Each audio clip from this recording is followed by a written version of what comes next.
Sijui hata nianzie wapi. Ngoja nianzie kwenye majina. Mimi kwa majina naitwa Jasmini. Ni mzaliwa wa Mbozi, mkoani Songwe. Zamani ulikuwa ni mkoa wa Mbeya, lakini sasa hizi ni mkoa wa Songwe.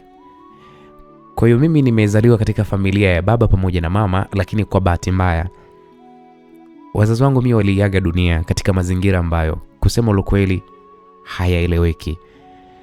Unajua, nilipokuwa darasa la 5, hilo ndokio ndipo lilipotokea la mimi kuweza kuondokewa na wazazi wangu. Kwa hiyo nikachukuliwa na shangazi yangu. Shangazi yangu anayeishi Mpemba. Mpemba iko jirani na Tunduma. Mpemba ni sehemu inaitwa hivyo, iko jirani huko na Tunduma. Kwa wakazi wa Tunduma na hisi watakuwa wanapajua Mpemba. Kwa mimi nikaendelea na masomo huko. Maisha kusema ule ukweli hayakuwa mazuri. Kwa upande wangu hayakuwa mazuri. Japokuwa shangazi yangu alikuwa na uwezo mzuri tu na alikuwa na maduka makubwa mawili hapo Mpemba hapo. Lakini pia alikuwa na pikipiki ya biashara. Pikipiki ambayo alikuwa amemkabidhi kijana ambaye alikuwa anaiendesha kama bodaboda, yani usafiri. Lakini kwangu mimi maisha hayakuwa mazuri, japokuwa shangazi yangu alikuwa na maisha mazuri. Najua utakuwa unajiuliza kwa nini. Shangazi yangu yeye alikuwa na watoto wawili. Huyo wa kwanza mtoto wake alikuwa ni mkubwa kuliko hata mimi. Alikuwa anaitwa Eliza. Na mdogo ambaye huyo alikuwa ni mdogo kuliko hata mimi. Huyo mdogo alikuwa anaitwa Jenny.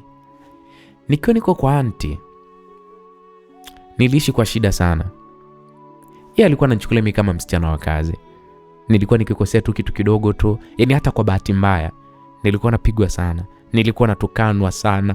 Yaani kiasi kwamba nilikuwa naishi kwa uoga, na kama mjuavyo, ukiishi kwa uoga, utakosea kila kitu. Kwa hivyo nikawa ni mtu mimi wa kupigwa tu kila siku, maskini ya Mungu. Nilifika darasa la 7 nikiwa nina umri wa miaka 13, na nakumbuka wakati niko na umri wa miaka 13, hiyo darasa la 7, shangazi yangu mimi aliniambia ya kwamba nikimaliza shule niende kwa bibi kijijini, kuna mashamba yake huko, mimi ndo nikalime huko, maana mimi naishi mjini kwake, kwa hiyo namalizia hewa. Kwa hiyo inatakiwa niende wapi? Kijijini, nikapambane na maisha kijijini. Hivi mnadhani kwamba nilibisha? La hasha, sikubisha, nilikubali tu kishingo upande. Maana japo maisha ya pale kusema ukweli yalikuwa ni magumu kiasi, hata unajua ile tu nguo ya ndani kuvaa, mimi nilikuwa navaa zile zilizochanika zile. Unajua nguo ya ndani unaivaa mpaka inatukutuka, yani mpaka inatoboka. Tena nilikuwa nachukua zile ambazo alikuwa yule mtoto wake yule Eliza yule akizitupa nikazichoka. Mimi ndo nilikuwa nachukua nafanya najistiri. Nguo za kuvaa tu nilikuwa nachukua za aunti. Nguo za kuvaa nilikuwa sina. Lakini nilikubali kuishi haya maisha. Sikutaka kwenda kuishi maisha ya kijijini, sikuyapenda. Yaani ni heri niendelee kunyanyasika hivi, lakini naishi wapi? Naishi Tunduma mjini. Kwa issue ilipokuja mimi kwenda kijijini, kusema ukweli sikuipenda kabisa. Na najua maisha ya huko kijijini kwa sababu nilikuwa naenda kwa bibi, na najua pale kwa shangazi pale hata majirani walikuwa wananionea huruma. Walikuwa wananionea huruma sana. Maana kwanza walikuwa wakishuhudia yale mateso yangu, na hata bila ya mimi kuweza kuwaambia, lakini majirani walikuwa wanaona, yani kiasi kwamba wakawa wananipa mpaka nguo za kuvaa. Ila Eliza alikuwa akiziona tu anasema kwa mama yake. Mama yake akishamwambia, mama yake basi mimi ananikunguta kweli kweli, napigwa. Na aliyenipa nguo yeye mwenyewe kwanza atafatwa, atatukanwa sana. Na zile nguo zenyewe kwanza anarudishiwa, au shangazi anaweza akazichoma hata moto. Nyumbani mimi ndo nilikuwa mpishi. Na pia nyumbani mimi nilikuwa ndo natumwa sokoni. Kila mara mimi ndo nilikuwa natumwa. Kwa hiyo nikawa naenda sana nje kwa ajili ya kutumwa. Hadi siku moja nilipokutana na bodaboda mmoja hivi. Huyo bodaboda alikuwa anaitwa Fred. Huyo Fred bwana aliweza kukunizoea. Ilikuwa kila nikipita alikuwa ananiitaga. Fred alikuwa ananichangamkiaga sana. Na sikujua amenijuaje, lakini kumbe Fred bwana alikuwa ni rafiki wa dereva bodaboda wa shangazi. Kwa sababu wote si bodaboda pikipiki, kwa hiyo walikuwa wanafahamiana. Sikuwahi kumkaushiaga mimi Fred. Nilikuwa tu namjibu tu kawaida tu. Kila kiniita namjibu. Sasa siku moja bwana nilikuwa natoka zangu sokoni. Fred bwana alinisimamisha hiyo siku. Na mimi kihokora changu sijui nini kiliniponza nikasimama. Nakumbuka Fred aliniambia, Jasmini, nataka kuongea na wewe. Kuna kitu cha muhimu sana nataka nikwambie. Nikamwambia, wewe Fred, kitu gani uko unachotaka kuniambia? Si uniambie tu sasa hivi. Mimi mbona sina muda tena, wewe niambie na kusikiliza. Akasema, ni kitu cha muhimu sana. Mimi nitakutafuta, nitakwambia tu, wala tusijali. Nikasema, baba we, haya sawa. Basi mimi nikaondoka mbio. Kwa hiyo wapi? Kwa hiyo nyumbani. Hapo mkumbuke bado naishi wapi? Naishi kwa shangazi. Sasa bana, kuna siku nikawa nimetumwa tena sokoni. Nilikutana naye tena Fred akanisamemesha tena kwa mara nyingine. Akaniambia, Jasmine, nimeona kweli huna muda. Hivyo jambo langu bwana, mimi naomba nikwambie tu muda huu. Nikamwambia, sawa baba, ongea na kusikiliza, niko hapa. Unajua Jasmine, mimi mwenzio, unajua nakupenda sana mimi Jasmine, naomba uwe mpenzi wangu. Kimekwenda kimerudi. Si mnajua zile ngonjera za wanaume.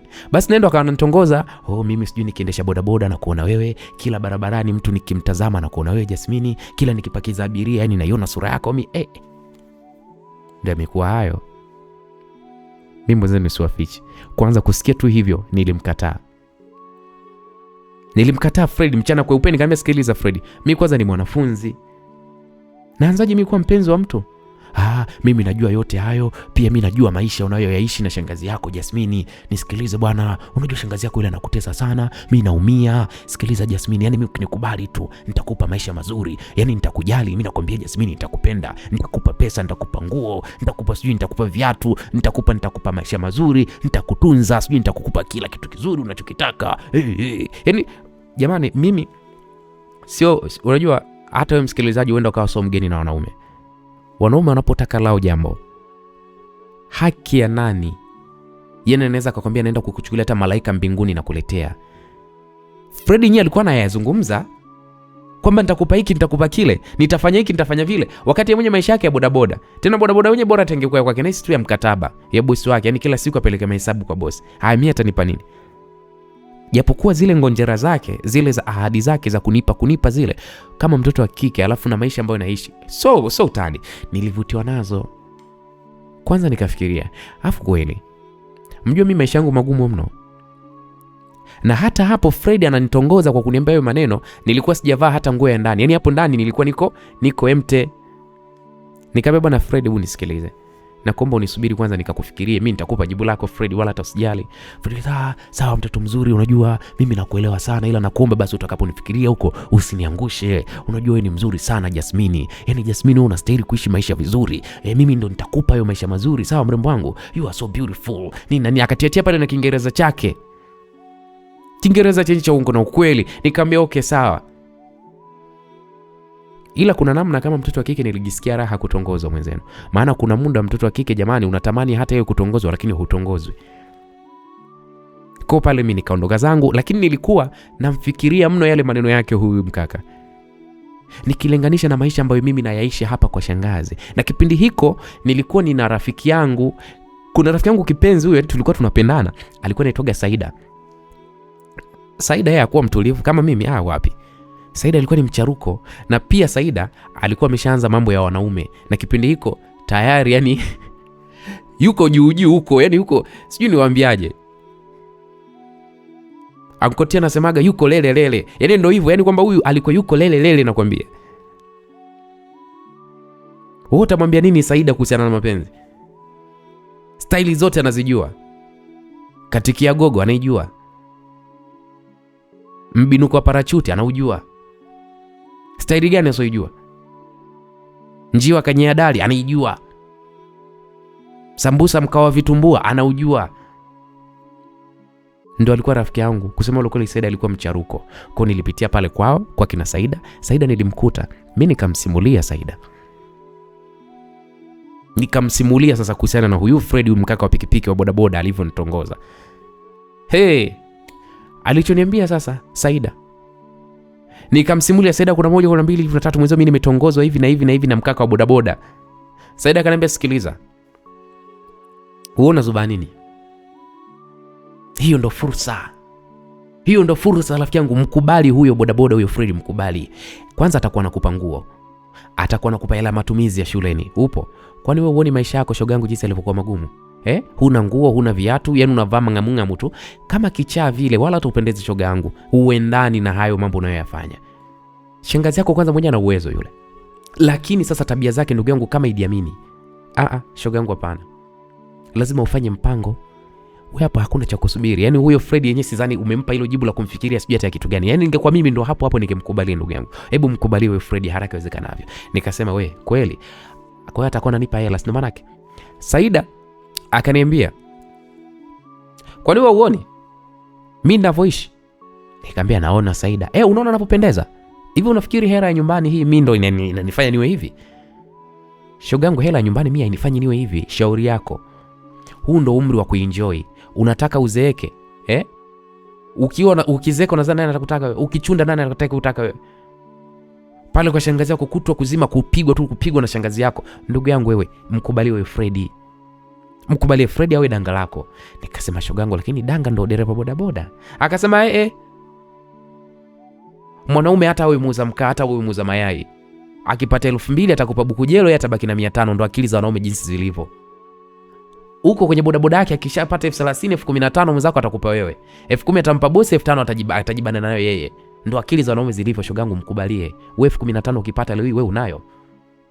Kwa hapo nikamsikiliza Saida, nikamsikiliza kutokana na akili ya kitoto jamani. Sijui niseme ni ujinga, sijajua. Lakini kutokana na akili ya kitoto naweza nikasema hivyo. Hadi nilikuwa na ujinga mwingi. Si nikakubaliana na shogangu Saida bwana. Basi nikamtafuta Freddy. Na nilimtafuta Freddy nilipotumwa sokoni, nikaonana naye. Hapo kipindi hiko hata ungo mimi nilikuwa bado sijavunja. Makubwa, alafu nataka niingie kwenye mapenzi na nilikuwa na mwili mkubwa. Yaani umshepu ndo wa kwenda. Yaani japokuwa haukuwa umekaa vizuri, lakini shepu nilikuwa nayo jamani. Acha tu nijikubaliki hivyo hivyo. Kwa nikaonana na Freddy. Nikamwambia Freddy, mimi mwenyewe nimefanyaje? Nimekubali ombi lako.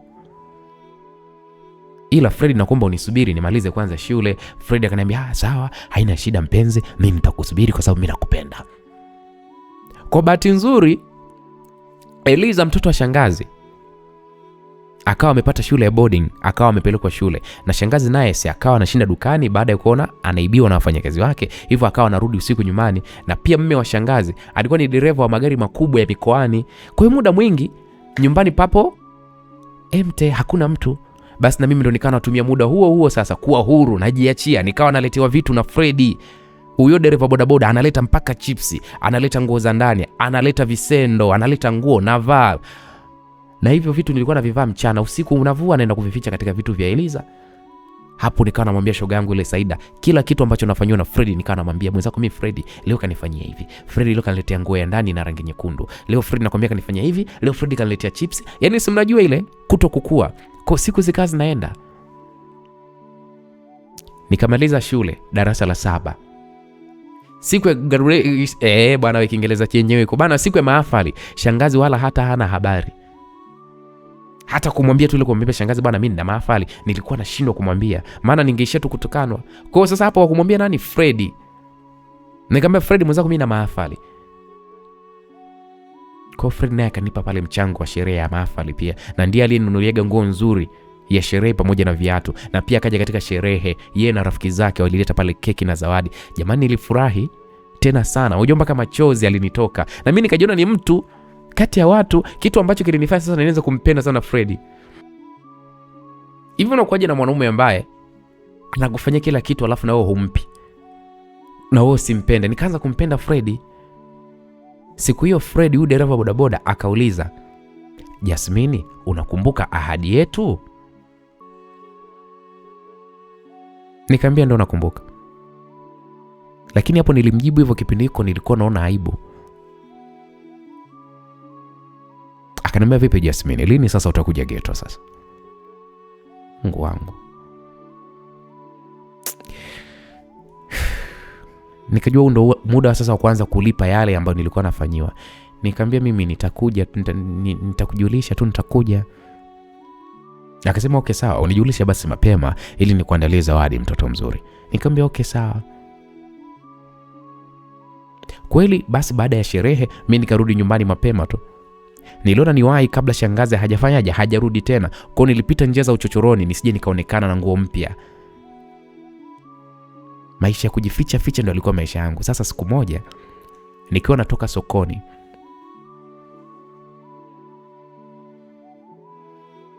siku hiyo nakumbuka nilikuwa natoka sokoni.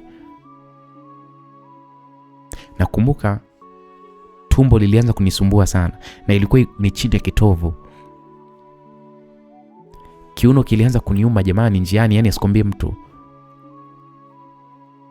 Haya maumivu nilianza kusikia siku 3 kabla, ila sasa yalikuwa sio makali, lakini sasa ndio ilikuwa mikolea nazi.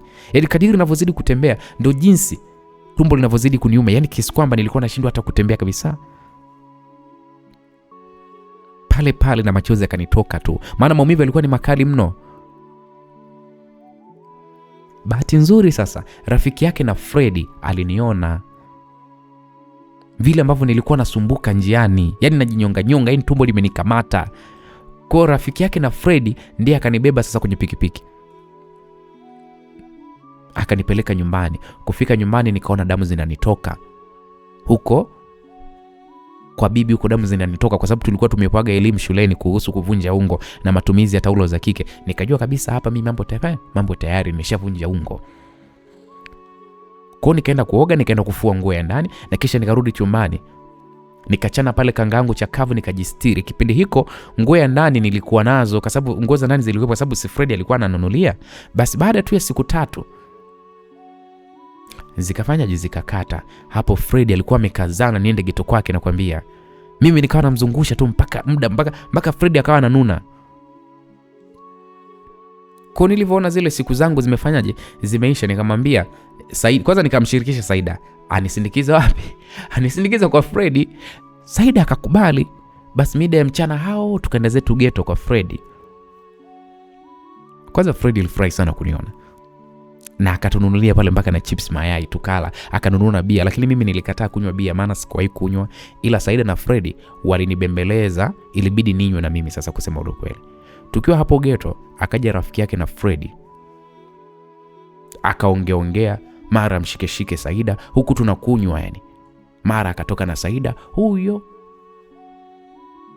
Kumbuka sio mpenzi wake huyo Saida, lakini walianza kushikana tu, na hapo mwishowe wakatoka. Mimi sikuwahi kunywa pombe, lakini nilikunywa nikalewa, na ndipo Freddy alipopata nafasi sasa ya kuweza kunishika mwilini. Mimi hapo nipo kimya tu, alinitoa nguo nikawa namwangalia tu, na mwishowe ikawa hivyo ilivyokuwa. Alikula mzigo vizuri tu, tena kiulaini kabisa. Mimi hapo nilikuwa naugulia maumivu tu na kilio cha hapa na pale, maana nilikuwa naumia, sioni hata ule utamu, kusema ukweli, ambao wanasemaga kwamba kwenye kudinyana ukishughulikiwa vizuri unapata utamu, sijui ukimaliza mpaka unapitwa na usingizi. Lakini mimi sikusikia huo utamu, ila tu kupitwa na usingizi. Kwani nilipitwa na usingizi, na nilikuja kushtuka kesho yake asubuhi Freddy alikuwa yuko pembeni yangu amelala. Tena Freddy nakumbuka alikuwa amelala hana nguo. Mimi Mungu wangu, unajua, mpaka nikajiwazia inakuaje sasa. Alafu yeye mwenye Freddy hakuwa hata na maisha mazuri. Yaani ndio hivyo, alikuwa tu na kitanda cha 5x6, alikuwa na kasabufu pale ka redio kadogo, alikuwa na begi la nguo tu na viatu vikuu vimechoka, lakini ndo niko naye. Sasa achana kuwa na Freddy, nikawa nawaza narudije nyumbani. Jasmine mimi narudije? Haya, shangazi nakwenda kumwambia nini? Yaani shangazi naanza kumwambia nini ambacho ataweza kunielewa mimi nimelala nje?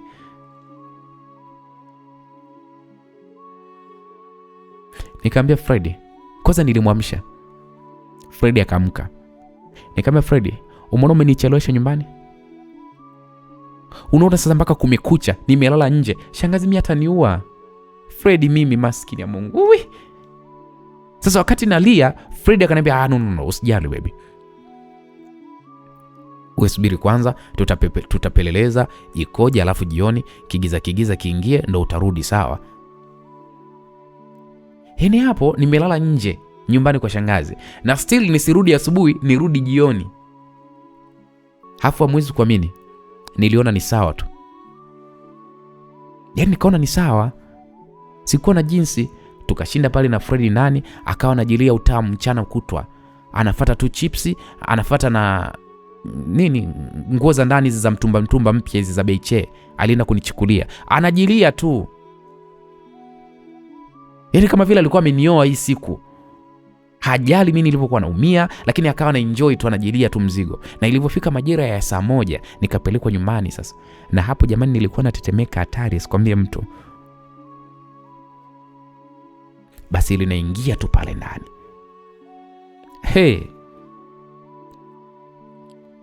Jamani, nilipokelewa na matusi. We malaya, utasema ulikuwa wapi toka jana, na kaba mkubwa wewe ulishindikana, toka ndani kwangu, nakwambia ulali wewe, mshenzi mkubwa, mjalana wewe, hebu sogea hapa wewe. Yani ilikuwa ni sauti ya shangazi. Shangazi inaonekana aliniplania, yani aliniplania kweli kweli. Mimi nikajikuta nasogea kwa uoga, nitaenda wapi? Shangazi nakwambia kanidaka pale. Wala kwambia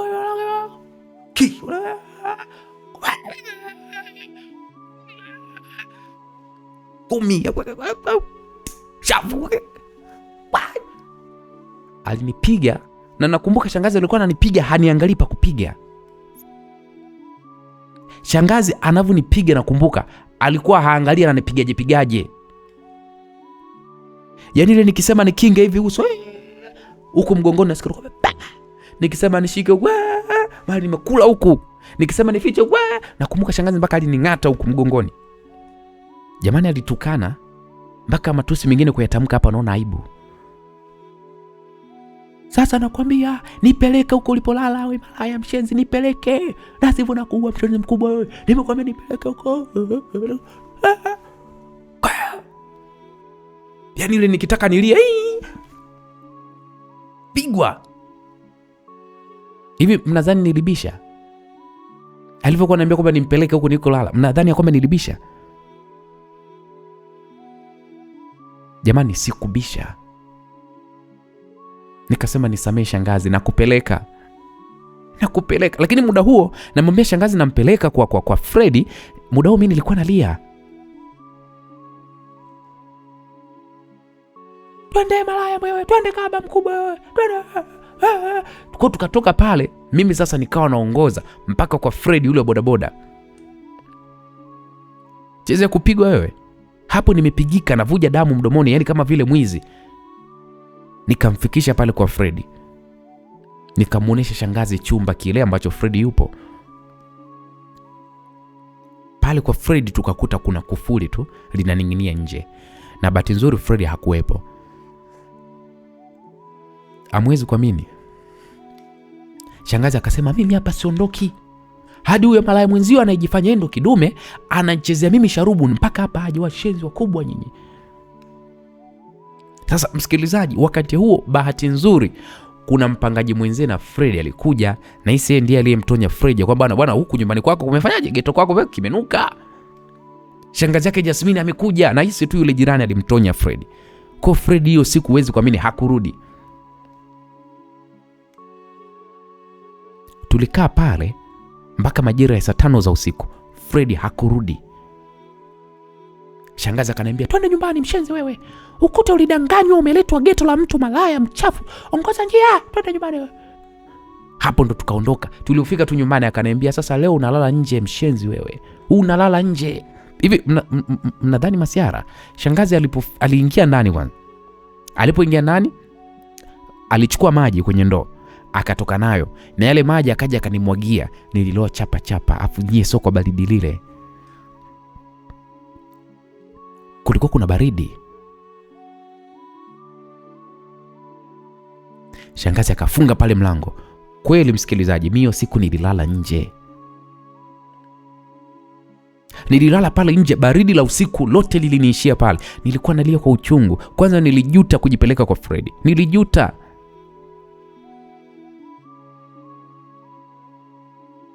Hapo asubuhi akaamka, akanitupia nguo zake na mmewe na za mwanae mdogo.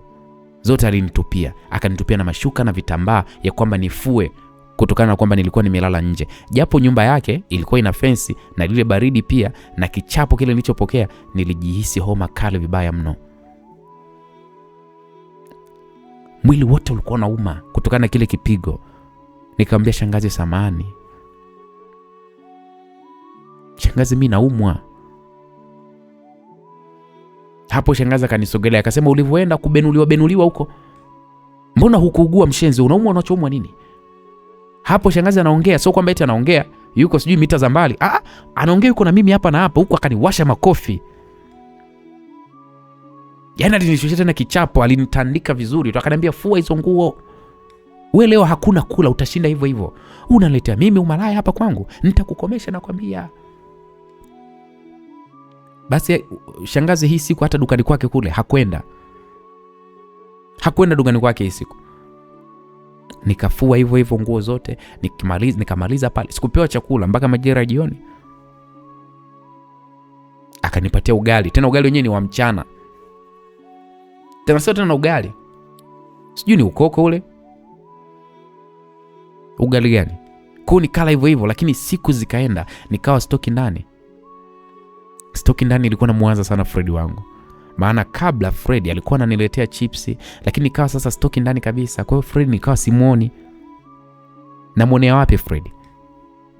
Basi matokeo nakumbuka yakatoka ya darasa la 7. Nilifaulu kwenda shule ya Mpemba Day.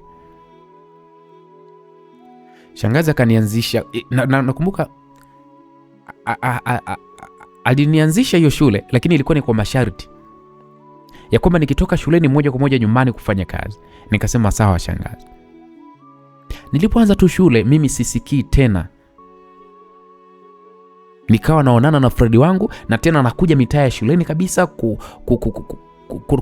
Mitaa shuleni kulikuwa kuna poli fulani hivyo. Kwa ule muda wa break ule alikuwa ananiletea pesa ya kula pale porini. Akishanipatia anaondoka. Shule ilikuwa ni mpya, haina fence, na iko tu nje kidogo ya mji kwenye kipoli fulani hivi. Muda wa kurudi saa 10 za jioni. Kwa nikitoka na mkuta yeye kula shakuja polini. Analetea na chipsi na kula, alafu tunapeana pale utamu polini huko. Anaangalia tu huku na huku, watu hamna. Napigishwa pale magoti, sketi napandishwa hivyo. Mzee baba anafanya yake. Anaangaza huku na huku, anamaliza pale eja zake. Na hiyo shule ni mbali kidogo na mji. Kwa hiyo tukimaliza tu ananipa lifti, ananishusha mitaa nyumbani. Hapo shangazi si yuko dukani. Kwa ikawa ni mambo tamu. Yaani penzi likawa limenoga, penzi limekolea.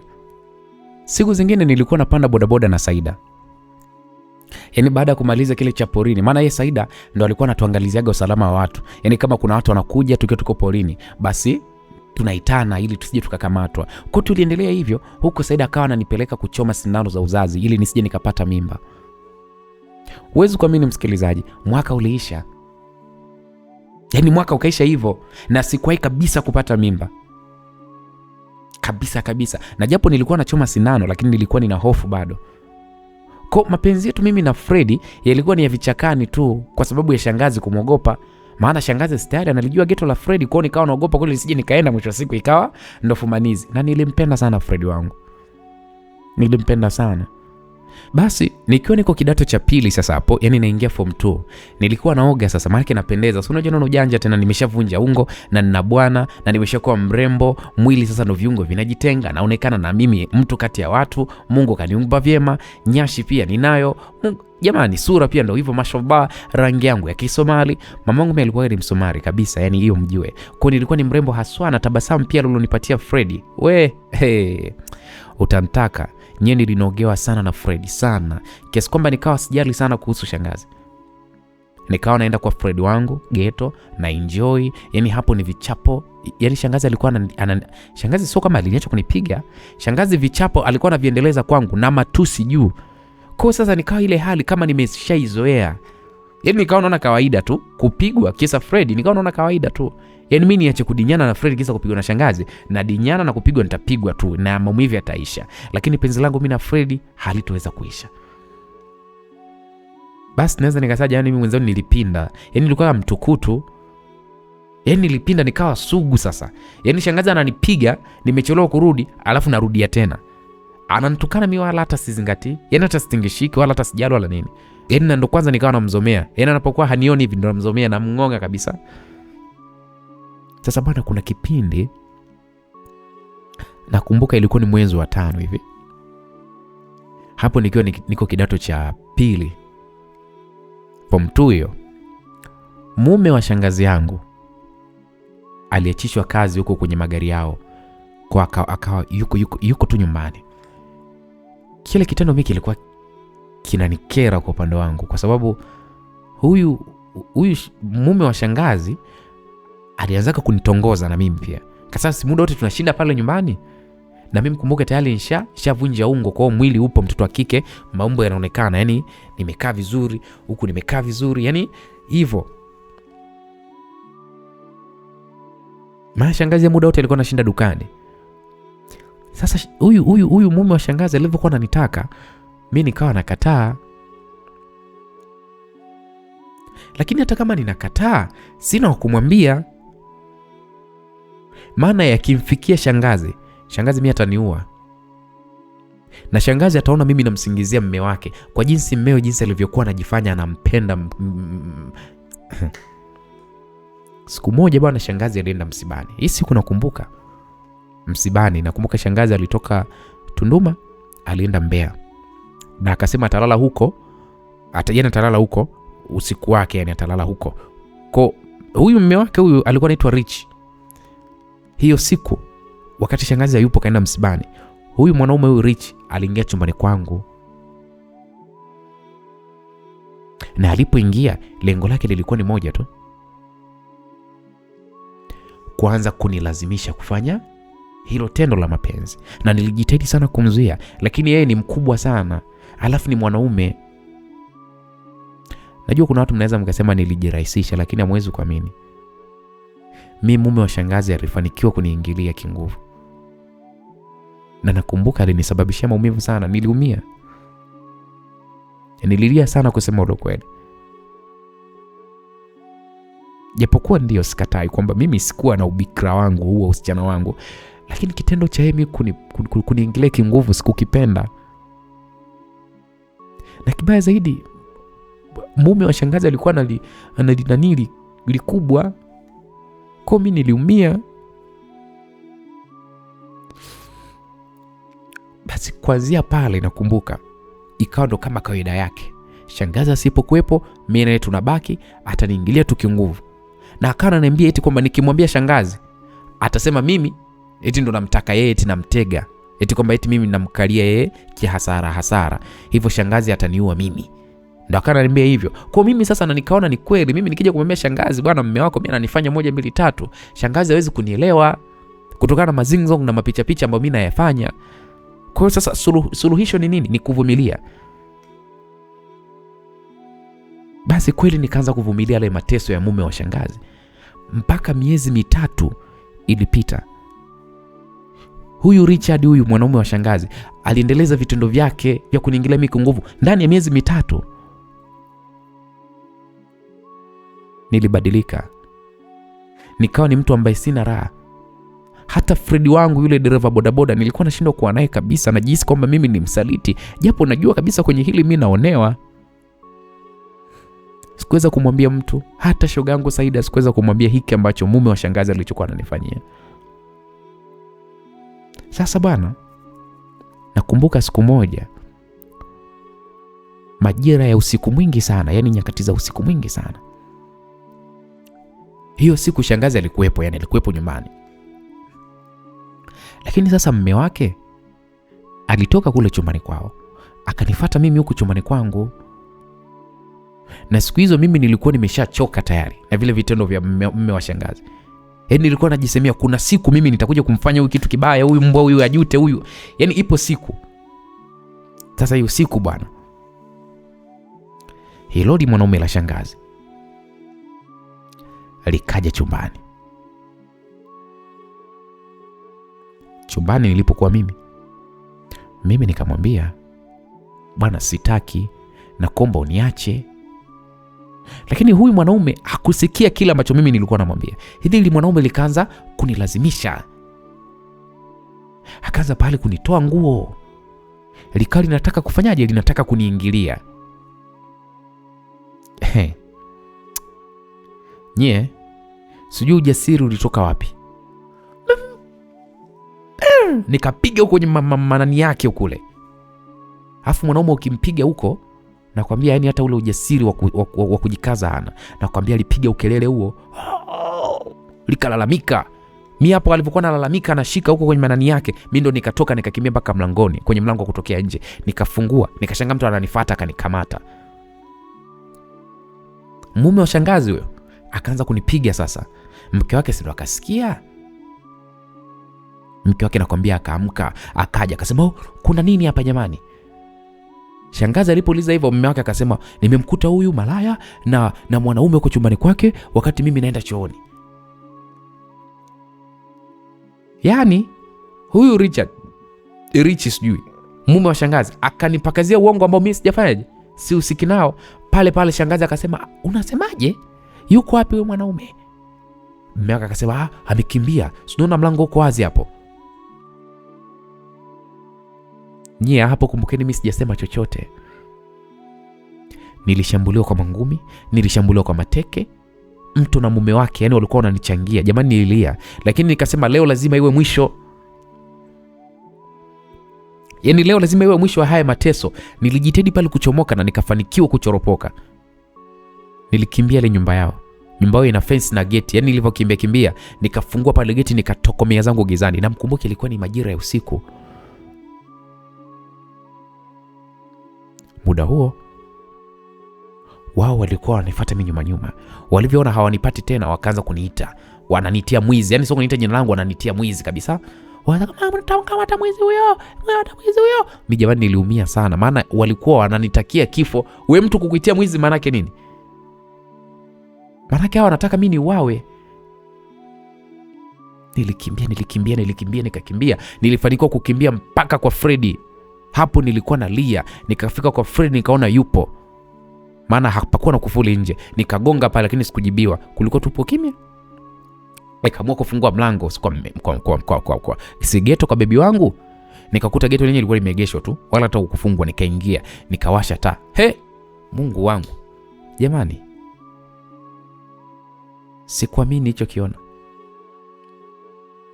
Kitandani tena kwa mpenzi wangu mie niliyejua kabisa atakuwa ndo kimbilio langu. Jamani, nimepata ujasiri wa kukimbia kwa shangazi nikiamini kabisa kwamba Freddy yupo. Nini sasa kile nilichokiona? Freddy alikuwa na shoga yangu Saida. Wapo. Yaani sio kama wanapiga story labda na shauriana. Wapo kabisa, mwelele wanapiana raha. Nikasema Freddy.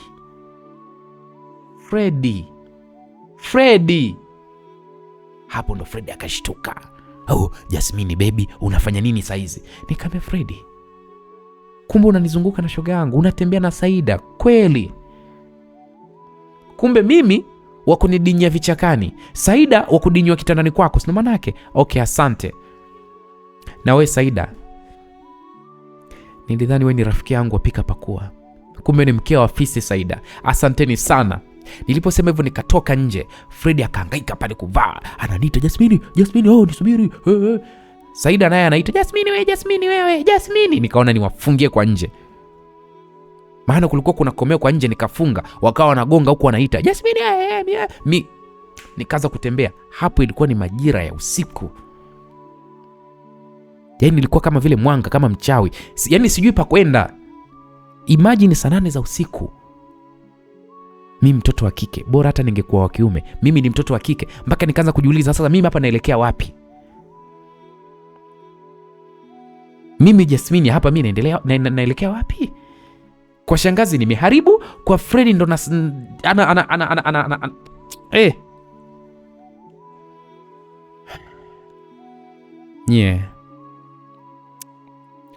Huwezi kuamini.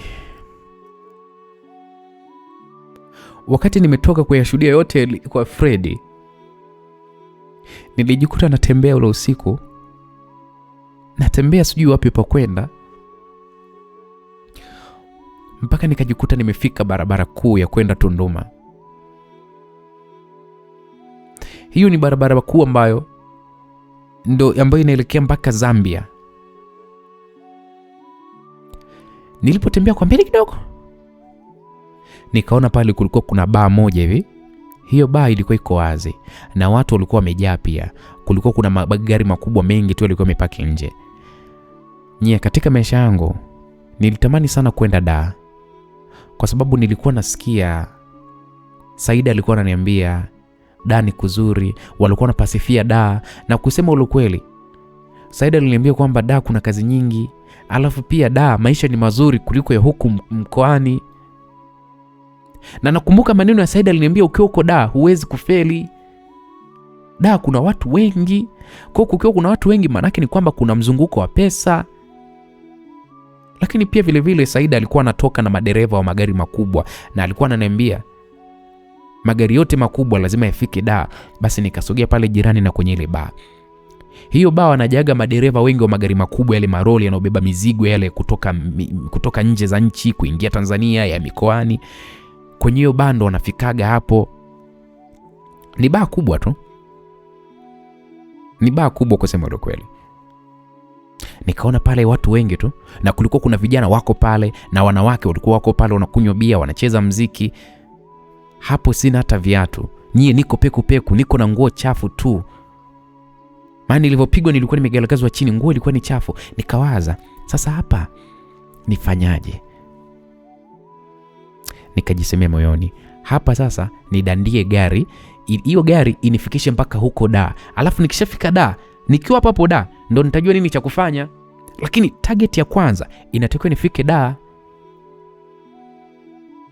Lakini wakati niko nawaza hayo, mara nikaguswa bega. Begani hapa nikashtuliwa. Sasa wakati nachungulia nani kanishika bega, nilishtuka. Kugeuka hivi, alikuwa ni mkaka tu. Na nakumbuka yule mkaka aliniuliza kwamba wewe unafanya nini hapa saa hizi usiku? Yule mkaka aliponiuliza hilo swali nyinyi niliogopa. Nikamwambia kaka, mimi kuna mtu namwangalia. Akaniambia wewe dada wewe, saa hizi ni usiku, wewe ni msichana usiku huu? Nikamwambia ndio kakaangu. Nani huyo ambaye unamtafuta? Sasa wakati niko hapo nimtaje nani? Akoti mimi sina mtu ambaye namtafuta. Kwa jina likanijia akilini la haraka. Nikasema na mimi namtafuta Rahim. Akaniambia mbona Rahimu yuko ndani? Ngoja basi nimpigie simu aje hapa. Mimi Mungu wangu. Sasa jamani, mimi nilitamani, unajua ile mtu jina limekujia tu kichwani wewe unatamka, alafu kumbe huyo mtu yupo kwenye hiyo bar na anajuana na huyo mtu ambaye ananiuliza hapa. Hasa mimi Rahimu namjulia wapi wakati mimi nililopoka tu ile jina? Jamani, nikatamani kumkimbia huyu kaka hapa nje, maana mimi Rahimu simjui. Jina lenyewe nimejitajia tu. Alivyotaka sasa kupiga ile simu nikamwambia kaka subiri kwanza usipige. Kakangu mimi na matatizo. Matatizo gani? Nikamwambia kakangu mimi nimefukuzwa nyumbani. Sasa kwa nini umenidanganya? Hapana, sijakudanganya kakangu, mimi hapa mwenzio nakaa na mama wa kambo. Sasa huyo mama wa kambo amegombana na baba. Baba ameondoka naye kanifukuza, anataka hadi kuniua. Hapo msikilizaji, naongea huu uongo na utengeneza huu uongo mbele huyu kaka. Hapo naongea huku nalia, sikwambia mtani chozi linanitoka. Yule mkaka kaniambia, pole sana. Kwa hiyo sasa itakuwaje? Unataka kwenda wapi sasa hivi dadangu? Nikamwambia mimi sina pa kwenda. Na ndio maana nahangaika, natamani niende Dar kwa mama mdogo, lakini sina nauli. Hebu sikiliza. Hebu twende huko. Twende kwanza ndani kwanza. Yule mkaka alinishika mkono akaanza kunivuta mimi. Mimi nikawa nakataa. Nikamwambia nitakutia aibu. Nimechafuka. Na hivi nimechafuka ni kwa sababu ya kupigwa, nimekimbia, niko pekupeku. Hebu niangalie kakangu nilivyo. Kweli unataka kunichukua niingize huko ndani? Si nitakutia aibu. Okay, sasa sikiliza dadangu. Mimi nimefikia lodge ile pale. Twende basi hata ukaoge kwanza ndio turudi. Nikamwambia sawa. Kweli huyu mkaka nyaka nipeleka lodge. Hapo huyu mkaka nyisi mjui. Sasa tayari majira ya saa 4 za usiku, nimkatalie nitaenda wapi? Najua kuna watu wengine wanaweza kusema Jasmine wewe malaya ushauzoea. Sio nimeshauzoea. Yaani kuna muda mwingine kuna sehemu inafika stage chochote kinachotokea mbele yako wewe ni sawa, imradi tu upate msaada. Kwa tulivyofika kwenye ile lodge, inaonesha wahudumu kwanza wanamjua huyu mkaka. Maana kwanza alipofunguliwa mlango tu wakaanza pale kumwambia, wewe Edi wewe umetoka sasa hivi, mbona umerudi? Yule kaka yule ndio nikajua kumbe anaitwa Edi. Yule mkaka akajibu, wanyie vipi, mbona mnanifuatilia sana? Hebu nipeni funguo yangu kwanza. Nyie mimi maskini ya Mungu, mimi mpaka hapo nikawa naogopa kuingia ndani. Nimejibanza pale tu nje. Edi akaniambia, sikiliza, ingia ndani usiogope. Mimi hapo kweli nikaingia. Wale wadada wahudumu nyewe walinitazama. Afu unajua ile wahudumu wanakutazama afu wanacheka ile. Wanakuchekea chini. Na nakumbuka mpaka mhudumu mmoja nilimsikia anasema, yani wewe Edi umetuacha sisi mapapa, umeenda kubeba kisungura poli. Wewe Edi wewe acha hizo wewe. Sasa uko kitoto nakipeleka wapi? Utafungwa wewe Edi wewe. Kitoto hakina hata nyama. Eddie akamwambia yule mhudumu, akamwambia wewe sikiliza, achana na mimi bwana. Hapo Eddie ndo akanishika mkono tukaingia kwenye hiko chumba chake. Tulipoingia nakumbuka Eddie akaniambia nenda kaoge kwanza bafu lile pale. Mimi kweli hapo nikatoka nikaenda nikaoga. Akatoka mpaka kwa wahudumu wale, akawaomba sijui nguo, akawapa na hela, mmoja akampa kigauni hiko kifupi hiko na visendos venye simple tu vya huyo mhudumu. Yule mhudumu akasema na hiki kigauni kitamtosha, maana na kimwili sio kikubwa sana, hiki kitamfaa japo kifupi. Si unajua tena hiki kigauni kicha kazi. Eddie akachukua hivyo akaja kuniletea pale, mimi nikavaa. Jamani, nilivyovaa kile kigauni, nilipendeza mtoto wa kike. Kwanza kilinikamata maungo vilivyo, alafu kilikuwa ni kifupi. Yaani kifupi hivi, alafu mapaja yako nje. Kwanza mpaka yeye mwenyewe Eddie akacheka. Akaniambia, "Wewe unaitwa nani?" Nikamwambia, "Mimi naitwa Jasmine." Jasmine, wewe ni mzuri sana, lakini hivi wewe hausomi kweli wewe? Mbona bado ni mdogo sana?" Nikamwambia, "Mimi sisomi, nilifeli darasa la 7. "Ulimaliza lini?" "Mwaka juzi." "Okay. Mimi nimefika muda so mrefu toka Kongo, nilikuwa naenda katika ile bar kwa ajili ya kula. Maana nina njaa kinoma noma. Kwa itakuwa ni vizuri twende. Najua nawe pia una njaa." Nikamwambia, "Okay sawa." Kwa hapo nikamfuata Eddie. Jamani, Eddie huyu ni mkaka mzuri. Kwanza ni mrefu, afu ana asili ya kishombe shombe. Yaani kama Mwarabu fulani hivi, sio Mwarabu kwa sababu hata nywele zake sio kipilipili kama cha Uncle Jay. Yeye ana nywele fulani hivi kidogo zimekaa kama mlenda kama zinateleza. Alafu ana sura nzuri. Sio kama yule Fred yule mweusi yule dereva bodaboda. Huyu bwana kidogo unamzungumzia Fred kwanza sura yake lenyewe baya. Sijui hata nilimpenda nini, sijui nilimwonea huruma. Fred ana sura utazani kaangukiwa na gari. Uweusi ndugu yangu kama kapoka kiwi. Yaani kuna muda mwingine bwana, wanaume wengine tunawaoneaga tu huruma. Basi tukatoka hapo mimi na Fred. Nimependeza. Yaani nakwambia kiki shape huku mtoto wa kike kilikuwa kimebinuka hivi. Basi natikisika huku nyuma ile 150. Maana sikuwa hata na nguo ndani. Kwa vitu laini shombe.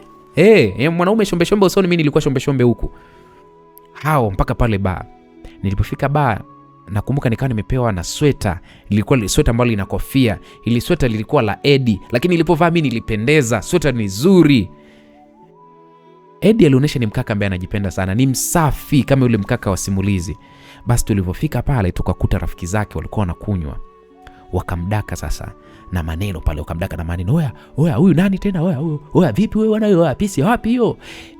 Eddie akawaambia, "Huyu shemeji yenu." Sijui mnaelewa? Na hapo Eddie mimi hajanipanga chochote. Sasa mmoja marafiki wa Eddie akasema, "Oya mwanangu akakatoto kabichi aka. Oya afu kakali kinoma. Oya Eddie mwanangu, hivi vitoto unavipataga wapi hivi? Hiki sio cha 2000, maana vitoto vya 2000 sasa hivi vishazeeka. Huyu mwanangu mtoto 2010 huyu. Mbona kama Msomali mwanangu? Oya Eddie, hii kesi mwanangu. Kakimbizi aka soka Tanzania aka." Sasa muda huo Eddie akawa anacheka tu, akaagiza pale kuku na chipsi na bia tukala. Mie nami nikanywa bia. Mimi kama kawa nililewa sana. Japo huyu mkaka simjui, lakini nilishajitoa muhanga pote. Naliwe. Nishatembea mpaka na bodaboda, mwisho siku kanifanyia upuuzi tu, sempuse Eddie. Alafu mkaka mwenyewe kwanza ni mzuri. Unajua kuna wakaka wengine wa kukutongoza hata kukataa ni ngumu. Wewe imagine leo hii ndugu yangu, upo huna hili wala lile. Akaja pale yule kaka wa simulizi Uncle Jay, akakwambia, "Mimi nakupenda sana." Yaani kwanza utachanganyikiwa. Alafu isitoshe yule Uncle Jay simulizi anaanza kukutongoza kisimulizi. Anaanza kukwambia, "Unajua, mimi nilianza kukupenda tangu siku ya kwanza nilipokuona kwenye simulizi zangu." Lazima utachanganyikiwa. Yaani kuna wakaka wengine huwezi kukataa. Basi ndo mimi huyu sasa mkaka nyie huyu Eddie huyu. Jamani, yani nikasema kwamba liwalo na lile litakalotokea na litokee. Ila ni mkaka shombe mzuri. Tushatembea na wanaume wengine, nakwambia ndugu yangu, sura zao zingine utazani limao la nyongeza. Basi nikaomba pale kwenda kupumzika. Tukaondoka na Eddie mpaka kwenye lodge ambayo Eddie alikuwa amefikia. Nakumbuka Eddie alinimwagia sifa nyingi. Sasa mnajua sifa za wanaume. Wema wote wanaonifanyia sio bure. Eddie akaanza kunibembeleza nimpe mzigo. Anataka nimpe. Akaanza kuniambia pale, Jasmine hivi na hivi. Asa mimi sikuwa naogopa kusema mtaniona malaya, lakini mimi sikuwa na shida. Yaani sina pesa, alafu nataka kwenda da, alafu mkaka ni handsome. Nikaona kwani nikibane. Mwisho wa siku ndo hivyo. Kwanza nataka nikizana huyu mkaka, it's fine. Nikamtunuku, nikamblesi fresh, nikampa, tukadinyana vizuri tu.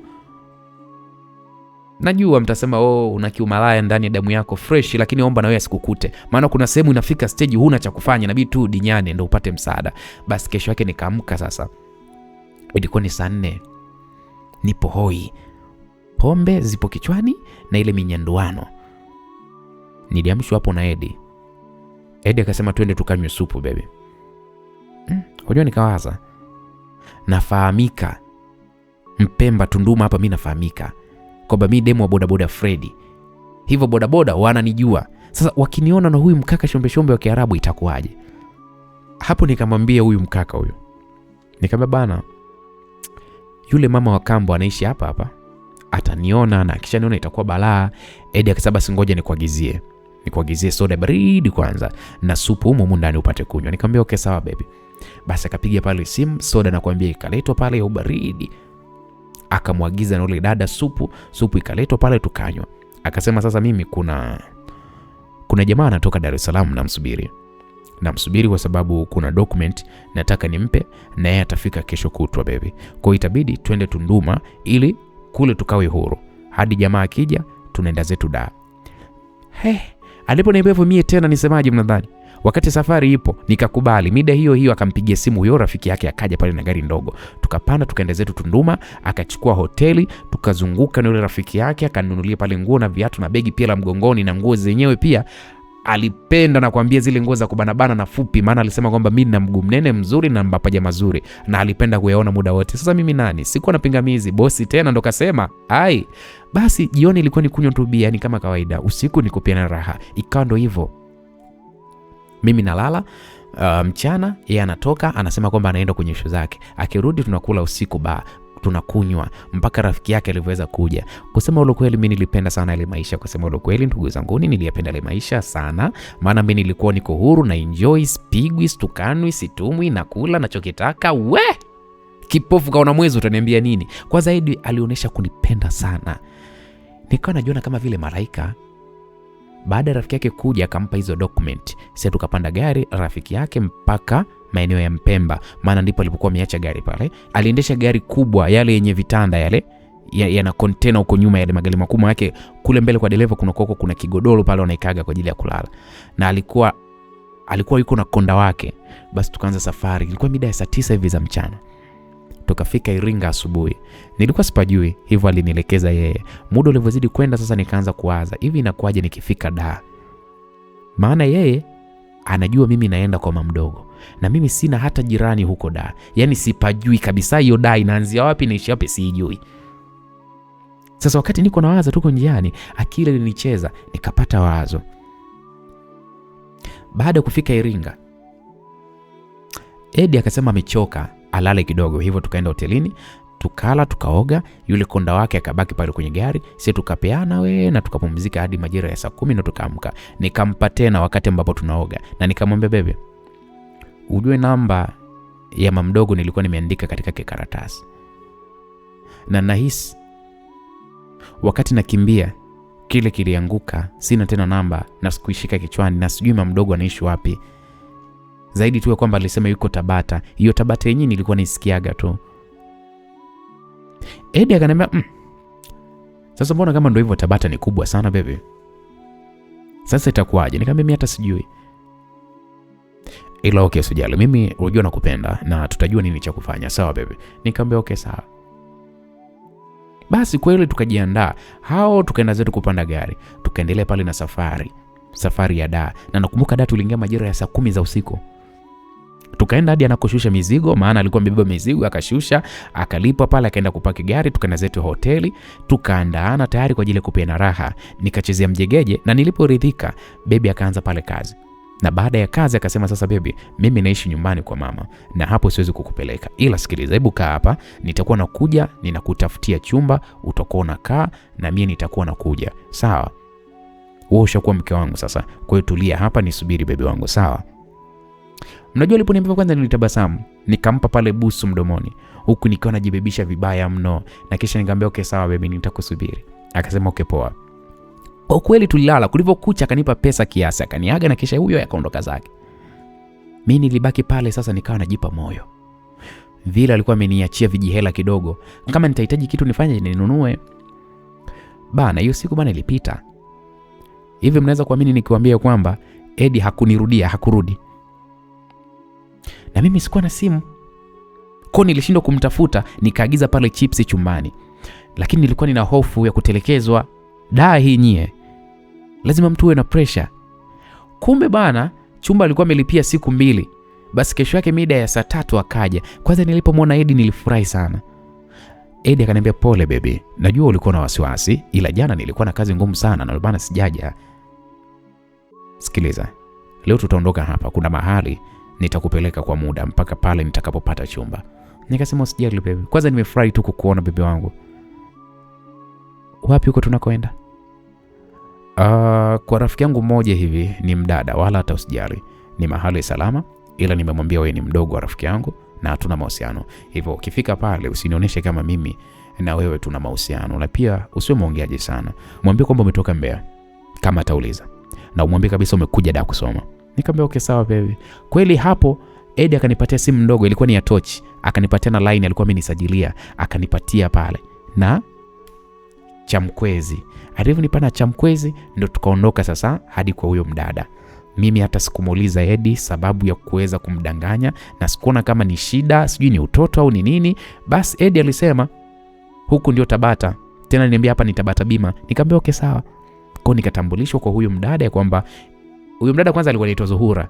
Nikamsalimia, na huyo mdada ni wa makamo tu, ila anajichubua nyie, afu ni mnene hivi. Zuhura alinipokea na akanionyesha chumba. Eddie akatoka pale na kuniacha mimi niko pale na yule mdada. Na yule mdada mwezi kwa mimi hakuniuliza maswali wala nini.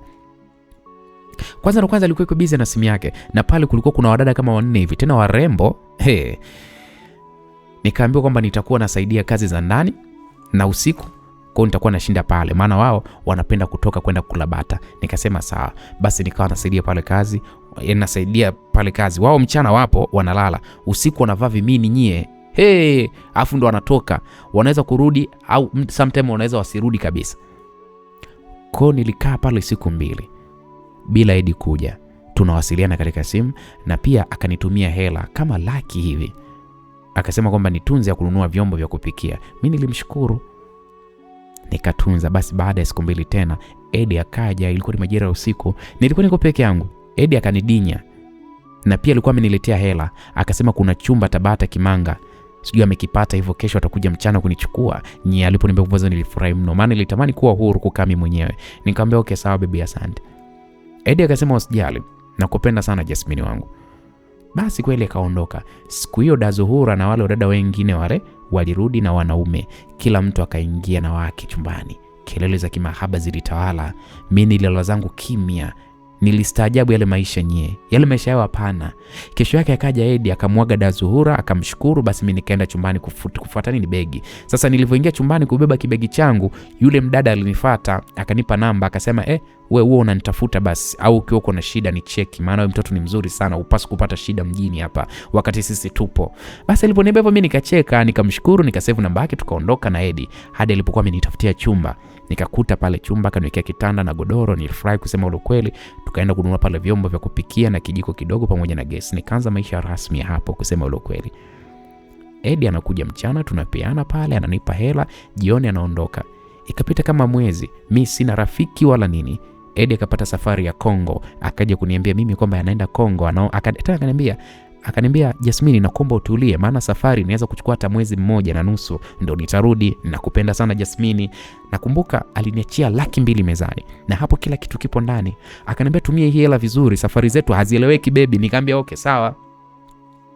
Nilisikitika kwa Eddie kuondoka, lakini baby lazima aende kwa sababu ni kazi. Nikampa hiyo siku penzi ambalo ni kama vile hatutopeana tena. Nilijituma mtoto wa kike, na Eddie alinimwagia misifa kweli kweli, na kisha akaoga akaondoka zake. Mimi nikabaki mpweke, nikawa mtu wa kukaa tu ndani, lakini nachoka. nikapata shosti ambaye jirani yangu hapo hapo, maana nyumba ilikuwa ina wapangaji 5, wanaume 2, wanawake 3 na mwanamke mmoja anaishi single. Mwingine ameolewa na mimi sasa ndo nikawa na rafiki na yule aliyekuwa single, anaitwa Mariam, maana ndo single mwenzangu. Tukawa tunashinda wote. Siku nyingine tunalala wote pia. Alikuwa ni mtu wa kutoka kunywa na mimi nikawa naenda naye. Tunazunguka na nielekeza mitaa. Basi mimi kufika kama ilipofika tu wiki kama 3 hivi, pesa ile ikakata, sina hata 100. Hapo baby hapatikani katika simu. Sasa kuna mkaka huyo alikuwa ananitakaga sana. Ni rafiki wa mpenzi wa Mariam. Na mimi nilimwambia Mariam, bwana mimi nimeishiwa hela. Mariam akaniambia, wewe mjini hapa, dada changamka, mkubalie Beni. Yule mkaka nakumbuka alikuwa anaitwa Beni. Mkubalie Beni. Ana hela, atakupa matumizi, atakupa hela matumizi mpaka Edi atakapokuja. Jamani, mimi mwenyewe nilikuwa kama mjinga kazi mbukuku. Nikakubali. Basi nikaanza kutembea na huyo mkaka Beni huyo. Maana Beni kwanza alikuwa ni mpenda bata. Alipenda bata. Nikawa nazunguka naye kila mahali na hela ananipa. Ila sikuwa na akili za kutunza. Nilikuwa ni mtu wa kununua tu nguo, viatu, kusuka vizuri, kupendeza. Yaani ikawa hivyo. Basi nikaendelea na yule Beni mpaka Edi alipoweza kurudi. Maana Edi alinipatia taarifa kioko njiani. Na mimi Beni nikamwambia, bwana mimi nina mtu. Kwa Beni akapunguza mazoea. Kwa Edi akaniletea mchele wa Mbeya, ndizi, viazi, vitunguu na nyanya na vitu kibao, lakini akili yangu ilikuwa inamuwaza sana Beni. Mnajua kwa nini nilikuwa namuwaza Beni? Kwa sababu Edi hakuwa mtu wa kutoka. Yeye usiku anaenda kwao, basi nikawa mchana niko nyumbani, usiku natoka na Beni. Nikaanza kumuona Edi kama vile ananicheleweshea hivi. Alafu nikaanza kumuona Edi kama vile mtoto wa mama. Maisha yako huku, inatakiwa usiku utoke ujivinjari, unywe pombe, ulewe, upige starehe hivyo, uvute shisha, maisha ndo hayo. Sasa kwa sababu nina Beni, huyu Edi huyu nikaanza kumjibu vile ambavyo mimi nataka. Nikaanza kumletea pozi, nikaanza kumletea dharau, nikaanza kumuonesha kiburi. Na nakumbuka Edi aliniambia, Jasmine, umebadilika sana siku hizi.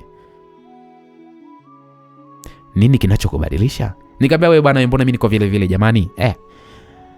Nakumbuka Edi akaniambia, mpenzi, angalia, wewe ni mdogo, alafu hii ni Dar es Salaam, hili jiji lisikupe kiburi, utaharibikiwa usipokuwa makini. Edi aliposema hivyo, ndo kama vile alikuwa amenikoroga akili. Hivi mnajua nilimjia juu. Nikamwambia, kuona nitukana, unaona mimi mshamba wa hili jiji kwa sababu nimetoka Mpemba huko, sio manake? Hapana mpenzi wangu, nisamee, sijamaanisha hivyo baby. Nikamwambia, sasa je? Na ndio maana unipi vitu vizuri vizuri wewe. Edi akaniambia, baby, kama mimi unasema sikupe vitu vizuri, hebu niambie kitu gani ambacho kitu kizuri mimi sijakupa? Niambie mimi baby, nitakupa. Nikamwambia, mimi nataka simu kubwa. Nataka iPhone. Niwe na chat ukiwa upo, na boeka peke yangu. Sawa, nitakununulia baby, wala tosio na shaka. Ila sitakununulia hiyo iPhone, maana uwezo wa iPhone sina. Basi kweli mara baada ya muda Edi akanunulia simu, ilikuwa ni ya kutouch, simu kubwa. Nikajiunga Facebook, natupia mapicha. Maisha ndo haya. Maisha mtandaoni, maisha kujisnap, nipate like, nipate comment, watu nisifie mimi mzuri. Ndo maisha. Basi Edi tena akapata safari tena, ni mtu wa safari, akaniachia 200 tena. Nilikasirika. Nikamwambia, wewe pesa 200 unaona kama inanitosha? Au kisa naipokea unaona kama 200 inanitosha? Mimi 200 hainitoshi. Akaniambia, baby usijali, nikifika tu Tunduma nitakutumia nyingine. Nikamwambia, okay sawa. Basi akaondoka, mimi nikawa niko busy na Beni. Mimi na Beni ni mwendo wa kudinyana tu. Tunazunguka mjini Dar es Salaam. Klabu gani sisi tusijue? Tunaangalia leo kiwanja gani kina vibe.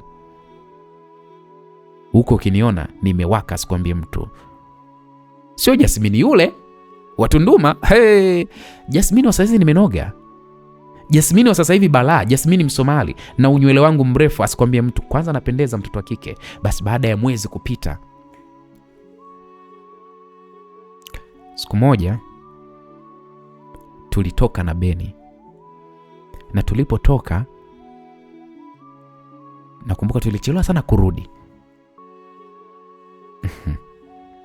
Beni akalala kwangu. Na mkumbuka hiyo siku tulikuwa tumerudi, tumefanyaje? Tumelewa. na hata mlango hatukumbuka kufunga. Jamani, tulikuja kushtukia mlango umefunguliwa.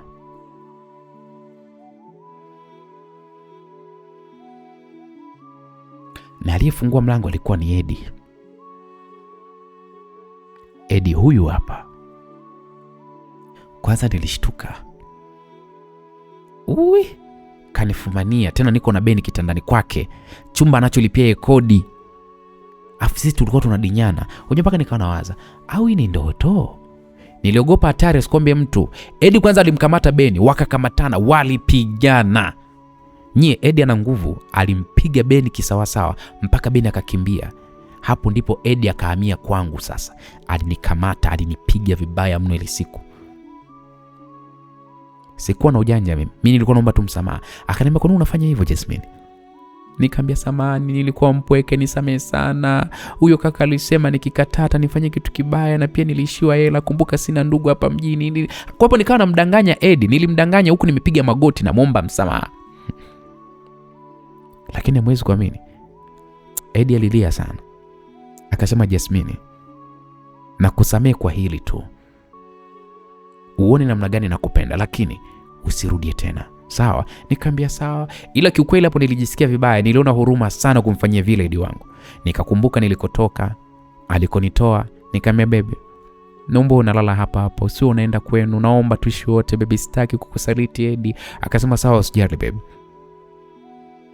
Alafu huyo mwanaume ulimjuaje? Nikamwambia, "Mimi nilikutana naye tu njiani." Nisikilize Jasmine, nakuomba uwe makini sana. Jasmine, kuna magonjwa Jasmine, sawa? Nikamwambia sawa, sirudi. Basi hapo Eddie akaondoka. Kesho yake akaja mapema mno na kibegi. Alafu cha kushangaza, alikaa wiki 2 kwangu. Anashinda analala, ila simu anawasha kwa manati mno. Nikamwambia, "Kwa nini simu nazima?" Eddie akaniambia mama yake atampigia sana simu. Na mimi ndo nikaamini. Basi kweli baada ya zile wiki 2 akaondoka, na hapo nilikuwa nimejitahidi mno kutokumsaliti. Akawa anakuja mchana na anaondoka usiku. Siku moja akawa amepata safari. Alilala kwangu, akaondokea kwangu yani. Basi mimi nikawa nipo tu na Mariam naye akawa ananicheka tu, lakini nikawa sitoki naye. Niliacha zile issue za bata, na muda ulipita. Eddie akaja ghafla tena akanikuta nipo tu kwangu, akanunulia TV. Nilifurahi sana. Kwa maisha yakawa yanaenda. Mwaka ukaisha. Siku moja niko zangu nyumbani, Eddie alikuja tukakaa. Akasema nitalala hapa mimi. Aliposema hivyo mimi nilifurahi, nilimkumbatia. Mara ghafla bwana mlango ukagongwa. Nikasimama nikaenda kufungua. Ghafla nakutana na kibao cha uso. Sijakaa sawa, nikaanza kurushiwa maneno. Mimi kumwangalia vizuri, huyo mtu anayenitukana, kwanza huyo mwanamke hata simjui. "Wewe kahaba ndo unatembea na mume wangu? Wewe mkimbizi usiyekuwa na heshima. Hii nchi ya watu hii." Nikamwambia, "Wewe dada, vipi? Mbona mimi sikuelewi?" Huyo mdada kwanza akanisukuma, nikapeposikia pembeni, akaingia ndani kwangu kwa nguvu. Alipoingia akaanza kusema, "Mume wangu, kumbe unanidharau, hulali nyumbani, hushikiki, huambiliki kwa sababu ya hiki kikaragosi chako, si ndio?" Mimi nikashangaa, mume tena? Mbona Eddie hajawahi kuniambia ameoa?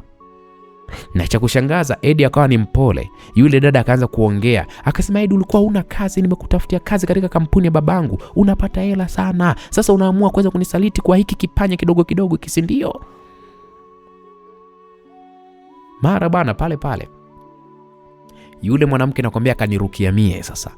Alianza kunipiga huku nakwambia ananichamba. Hapo majirani wameshajaa nakwambia, "Eddie anaomba tu msamaha." "Nisamehe mke wangu, nilipitiwa, shetani tu mke wangu." Sasa yule dada akaniachia, akamwambia Eddie, "Haya twende nyumbani sasa hivi." Yaani in short ni kama Eddie alikuwa anapelekeshwa hivi. Eddie akanyanyuka bila hata kuniangalia.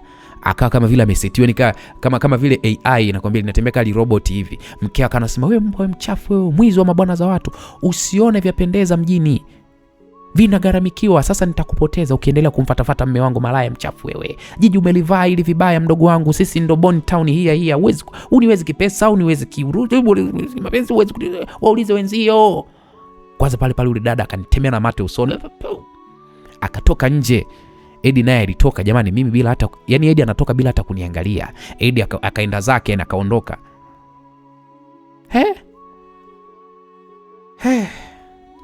Kweli jiji nimelivaa vibaya jamani. Walivyoondoka mtu na mume wake,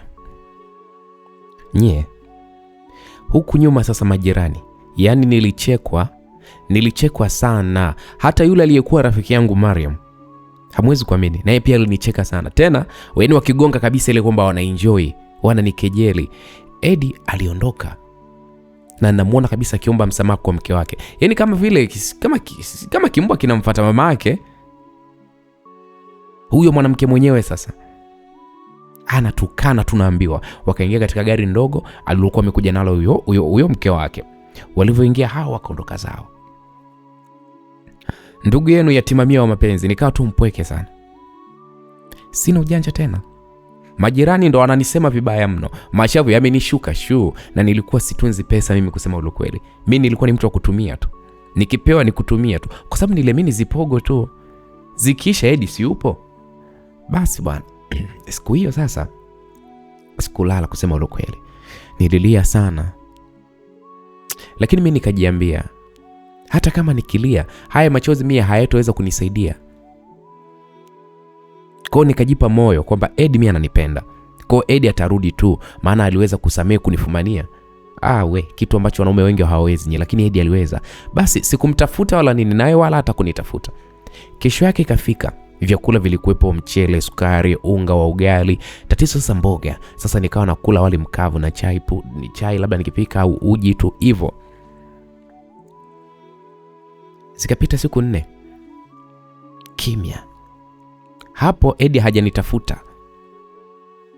Mimi nikapata wazo, nikaazima simu kwa kaka wa dukani, jirani tu hapo ninapoishi mimi. Nikampigia Edi na bahati nzuri akapokea. Akasema, "Wewe nani?"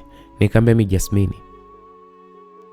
Hapo kabla hata sijamwambia kitu kingine, Edi akasema, "Jasmine, usinitafute. Mimi siwezi kuvunja ndoa yangu kwa sababu yako wewe. Sawa? Hebu naomba achana na mimi, usinitafute tena. Sikutaki, wewe fanya yako tu." Edi hapo akanikatia simu. Nilichoka mimi, niliumia, nikawaza nini cha kufanya sasa jamani. Mjini hapa na pesa sina, nafanya nini mimi? Na hapo ndipo nikamkumbuka dada Zuhura. Mnamkumbuka dada Zuhura? Dada Zuhura alisema kwamba nikikwama nimtafute muda. Sasa muda huo sasa ndo nikaona hapa mimi ndo nimekwama. Ndo nikaangalia namba katika simu, nikampigia simu. Dazu alivyojua tu kwamba ni mimi, kwanza alifurahi. Akasema, "Njoo nyumbani kwangu mdogo wangu, njoo tuongee." Basi hapo nikarudi home, nikaoga, nikapendeza mwenyewe, maana nguo kali nilikuwa nazo, kusema ukweli. Nikachukua na zingine chache kwenye pochi nikaweka, kwa sababu niliamini kabisa kwamba jambo lolote linaweza likatokea, kwa lazima bebe nguo za ziada. Huyo mguu na kinjia mpaka kwa dada Zuhura. Nilipofika dada Zuhura akasema, "Imekuaje tena shoga yangu?" Nikamwambia, "Shule.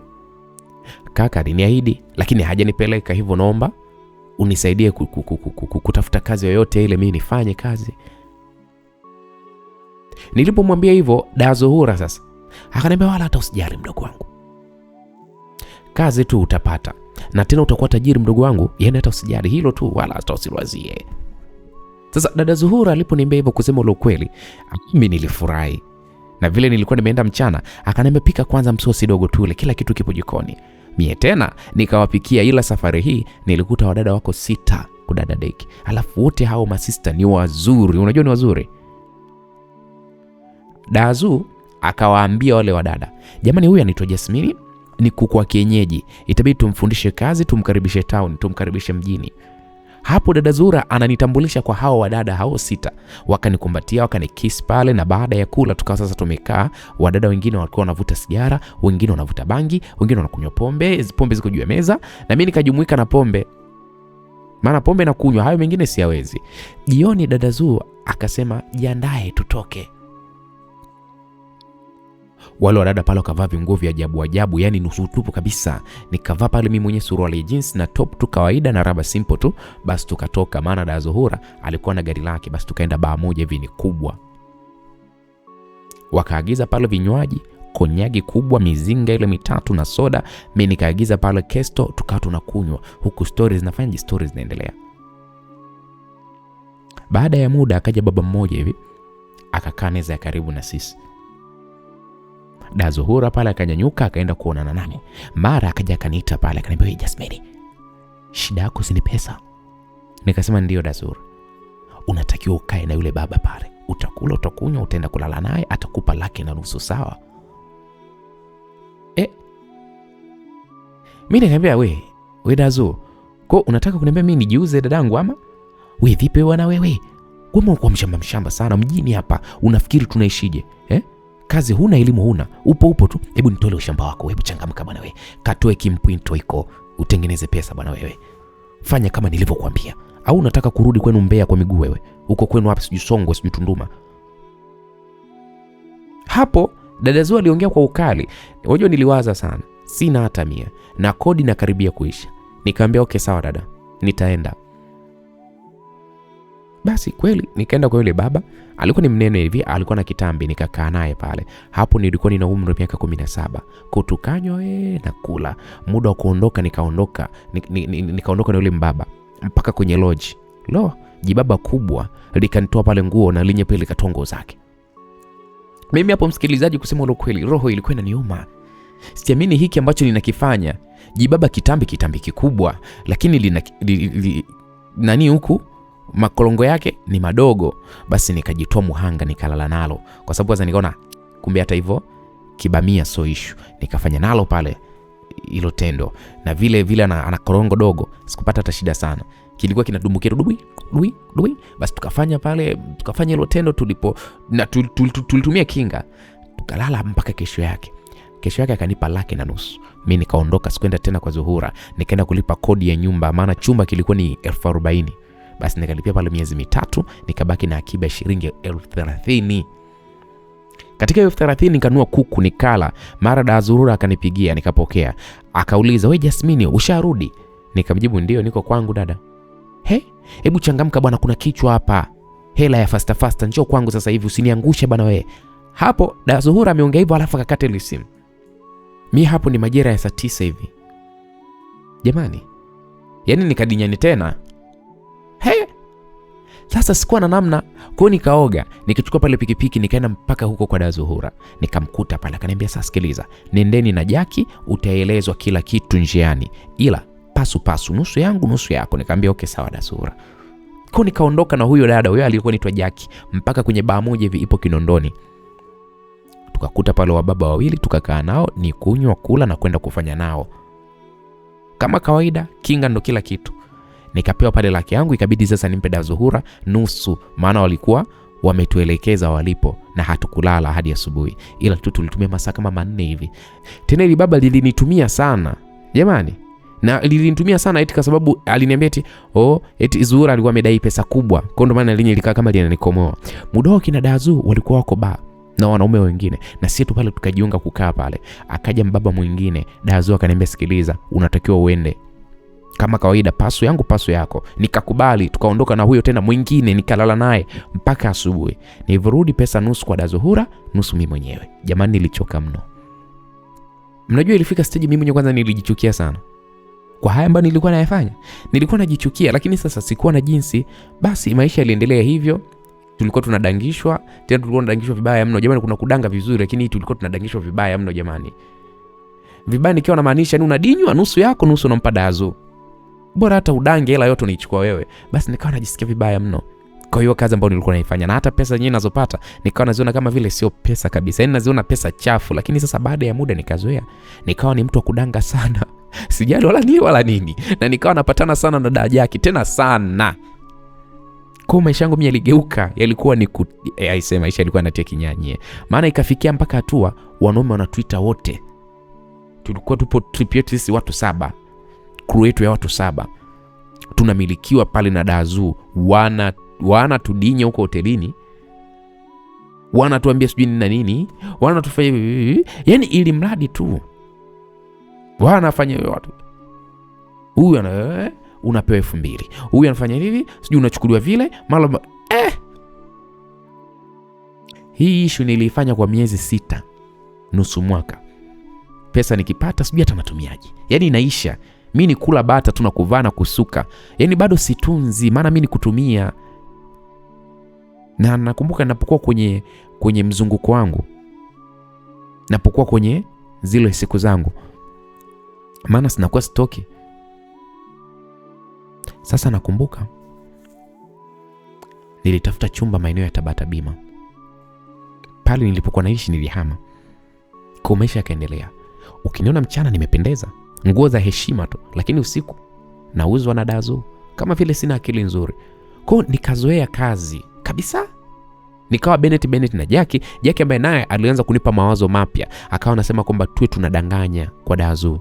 Tukipata laki tunasema tumepewa 60,000 ili tuwe tunampa 30,000. Maana tunoteseka ni sisi, yeye anakula tu cha bure. Nikaona ila kweli. Basi tukawa tunafanya hivyo. Mimi na huyu Jackie tulikuwa tunaelewana sana.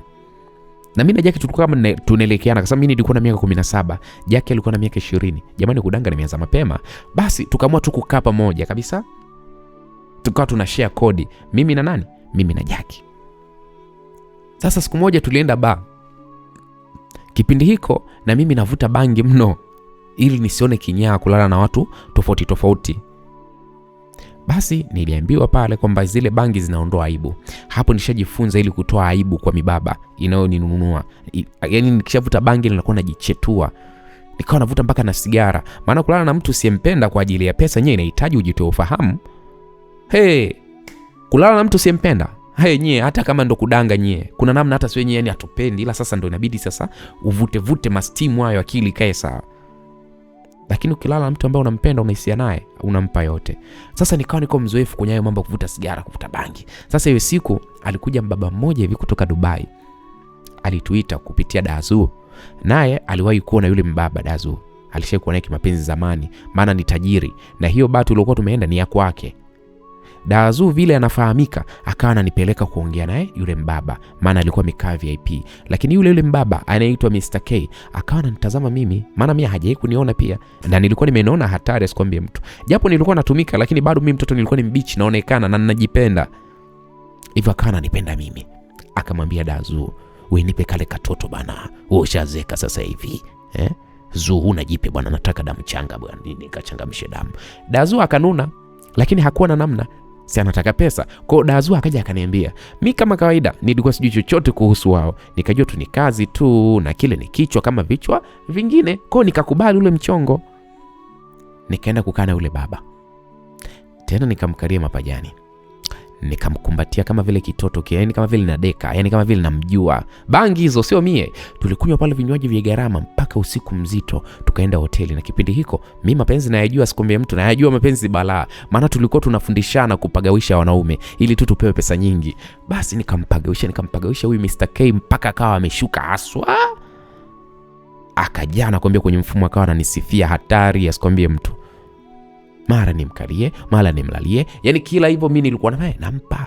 Baada ya shughuli akachukua namba ya simu. Akasema, "Usimwambie dadako.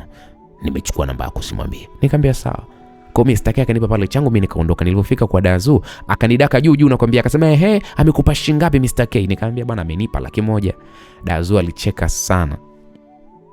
Akasema, "Wewe yule tajiri akupe 100,000 kweli? Mr. K hawezi kuridhika kukupa 100,000 bwana wewe." Basi akacheka, alionyesha kama vile amefurahia kulipwa kidogo. Yaani kama mimi kupewa ile 100,000 kama vile alikuwa ameichekelea. Kwa sababu kama vile wivu ulikuwa umemwingia mimi kwenda kulala na yule Mr. K. Sasa Dazu akaanza kuniambia, "Wewe hujui mambo wewe." Mimi hapo kimya. Basi nikampa 50,000 yake, mimi nikaondoka. Kumbe bwana, mimi nilikuwa nimepewa pesa nyingi tu. Hiyo 50,000 hiyo ilikuwa ni kiasi kidogo tu. Yaani katika wateja wangu Mr. K ndo alikuwa ananipa hela kubwa. Nikaenda pale kulipa kodi, maana hapo mwaka ulikuwa umeshaisha, niko katika biashara ya kudanga tu. Jioni yake Mr. K nakumbuka alinipigia, akaniuliza nilipo na mimi nikamwelekeza. Kwa akaja. Nilikuwa niko peke yangu. Jackie alikuwa amepata mteja, hivyo alikuwa ameondoka. Kwa Mr. K alipofika akaniambia, "Ndo unaishi hapa?" Nikasema ndio. "Mbona nyumba mbovu hivi? Yaani kiufupi unaishi uchochoroni. Hii sio nyumba baby. Mtoto mzuri hivi unaishije hapa?" Nikasema ndo size yangu baby, na ndo naiweza kuilipia. Okay bana, sawa. Haya, panda basi kwenye gari twende. Nikamwambia okay sawa.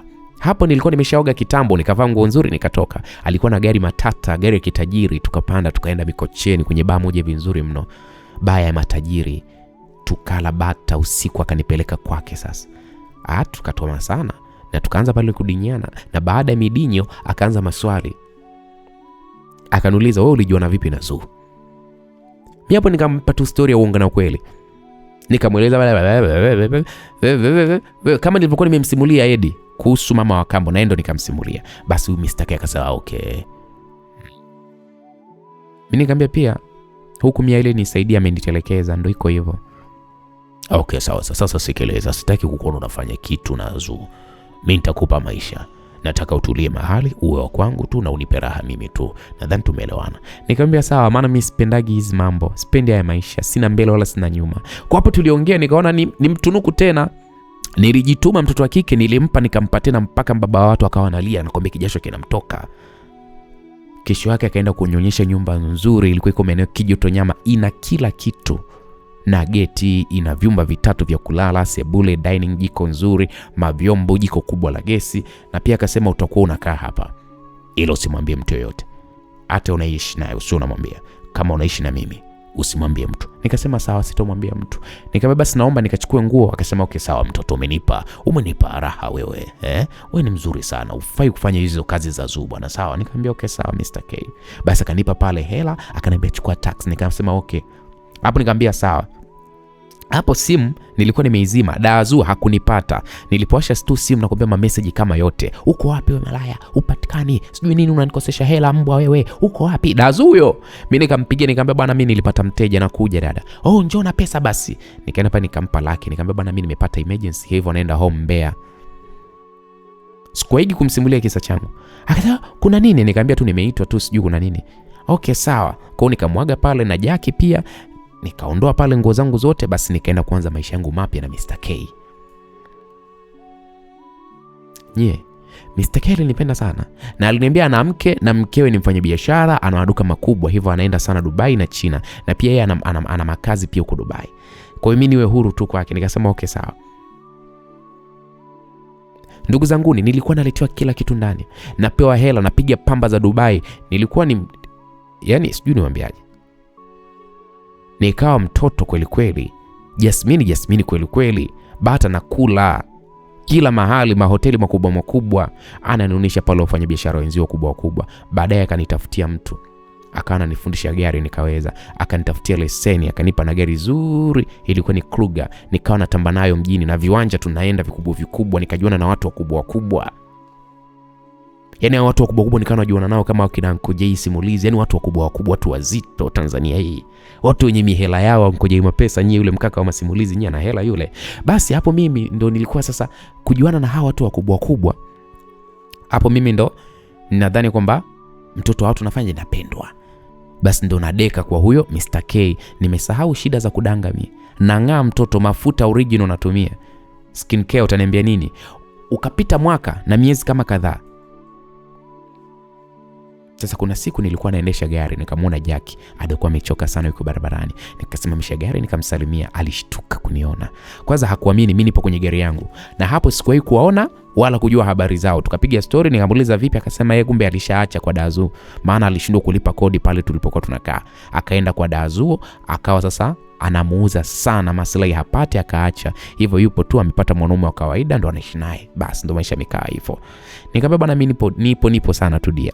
Naishi Kijitonyama na pia nimeolewa. Basi Jackie aliposikia alifurahi mno. Nikampa pale namba, maana nilivyokuwa nimeondoka Mr. K alikuwa amebadilisha namba yangu ya simu.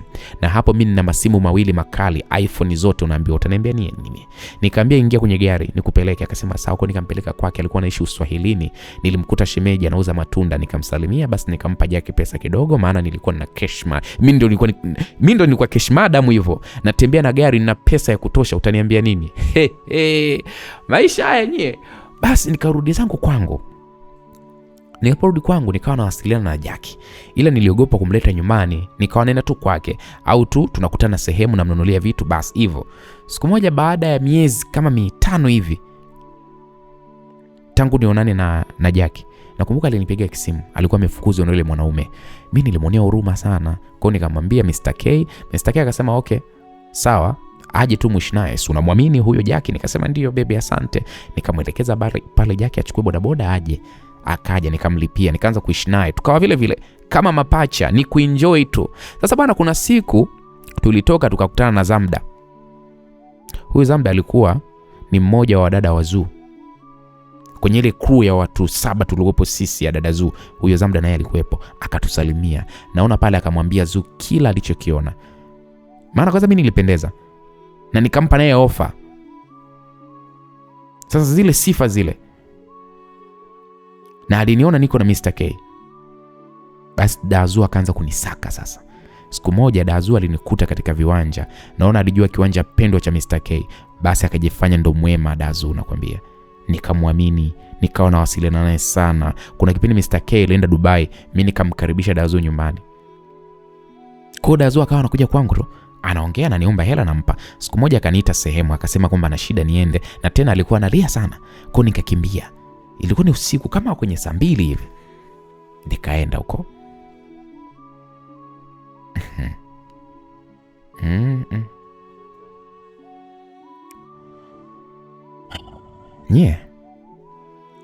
Saa 2 ya usiku nikamkuta yuko safi. Yuko na mkaka mmoja, nikamsalimia.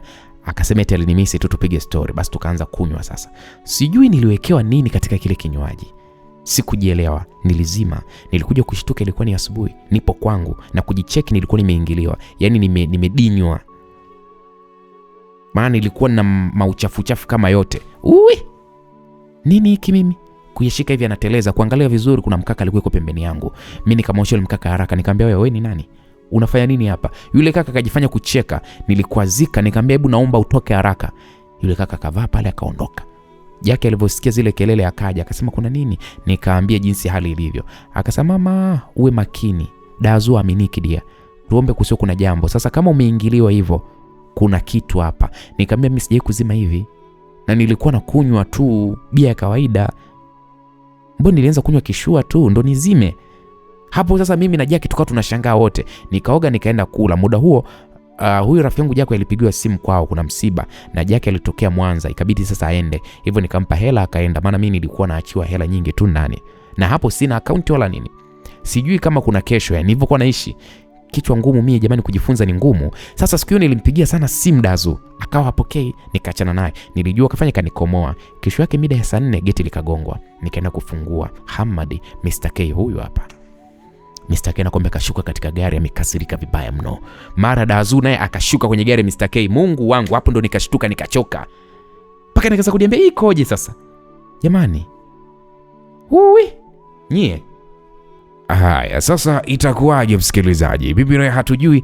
Bwana, tukutane katika sehemu inayofuata. Itakuwa ni sehemu ya pili, mzigo mtamu wa kuitwa Jasmini kutoka kwake bidada Lisa Bwala. Mimi naitwa Anko Jema Simulizi. Asante kwa time yako. Bye bye.